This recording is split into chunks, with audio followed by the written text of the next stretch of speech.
Mga palangga akong viewers, tapos na nga ang check-up, first check-up ni Seb dito sa The Medical City.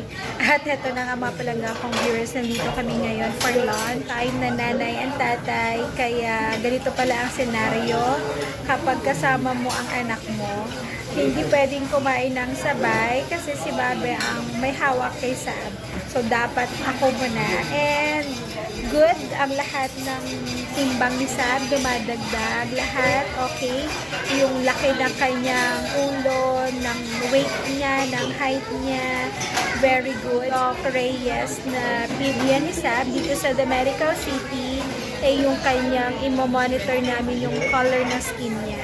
Medyo nag-yellow na kaya dapat sabi niya sa ganahan pang pagpapa-expose sa sikat ng araw. Food. After 9 months, pwede na ba akong uminom ng ganyan? And look, si Babe, ayan. At karga-karga pa si Sab. Ako muna talaga pala. First dieting namin.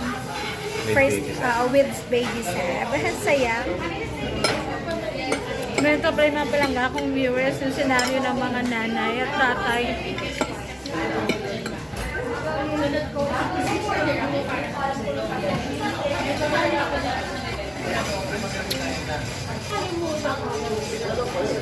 Palangga akong viewers. Ako na nagkakawa kay Seb. Ayan, saya.